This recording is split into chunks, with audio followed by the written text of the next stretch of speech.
Let's start with the premise. People, at least the vast majority of them, want to feel as if their work is important.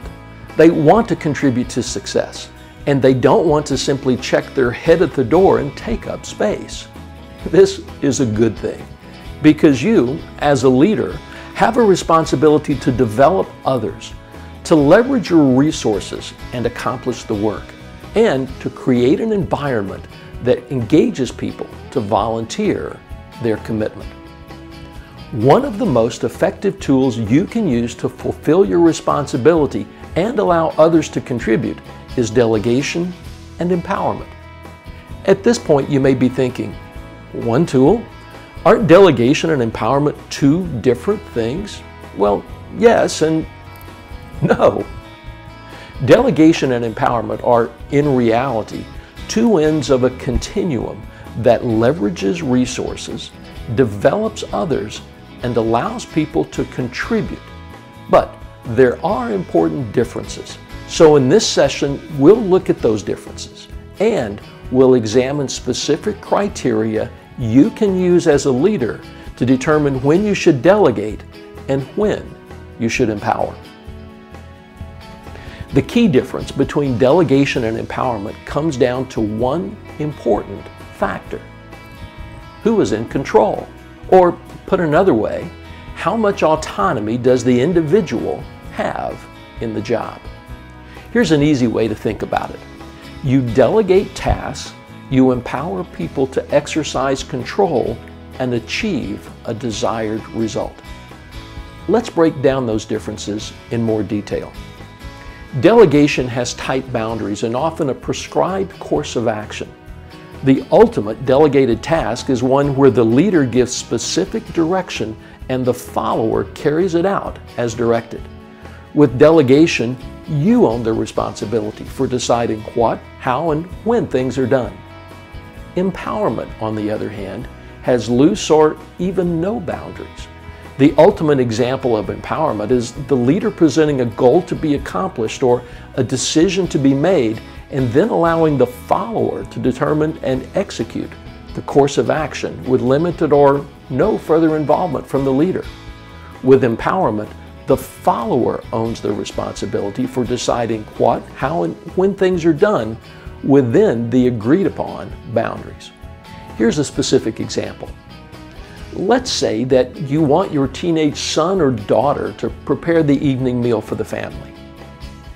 If you are delegating the task, you will determine the menu, provide direction on specific ingredients and the recipe to be used, and even set a clear goal on when the meal is to be ready for consumption. If you are empowering your teenager to provide the evening meal, you'll allow them to have complete control over what's served, how it's prepared, and when it's served. Your only direction is setting the goal and probably establishing some broad boundaries such as a budget or the fact that it has to accommodate your food allergies. The difference, as we discussed earlier, is all about a continuum of autonomy and control. Between the endpoints of pure delegation and total empowerment, there are several options. You could delegate the task and set the menu, but empower your teenager to determine the order in which the meal is prepared. You could allow your son or daughter to recommend several menu options and then you decide the best choice. You could also solicit recommendations and then the two of you decide together. There are three factors you must consider when deciding if you want to delegate or empower. 1. The follower's knowledge, skills, and abilities.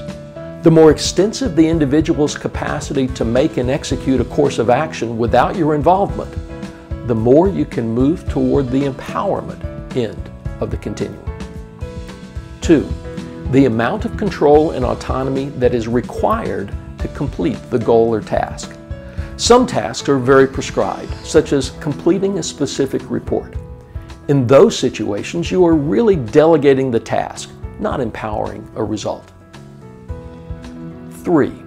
The amount of control and autonomy that you are willing to give. There are leaders who feel as if they must be involved in every decision and activity. They'll tell you that the people on their team don't have the necessary knowledge, skills, or abilities, but the truth is they are unwilling to give up control. If you are one of those leaders, you must work to overcome the tendency to micromanage everything and everyone.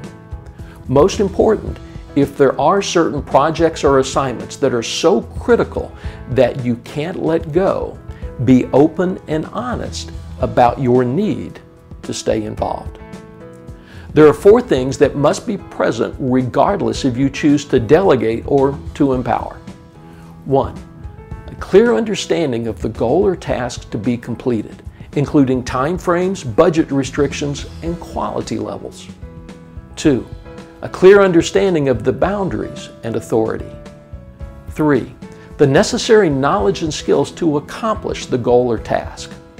And 4, your trust that the individual will perform and potentially fail in pursuit of succeeding at the goal or task. Remember, people want to feel as if their work is important.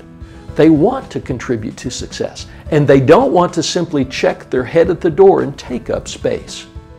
Your job is to develop others, leverage your resources to accomplish the work, and create an environment that engages people to volunteer their commitment. You can do all these things by giving people appropriate levels of control and autonomy with delegation and empowerment.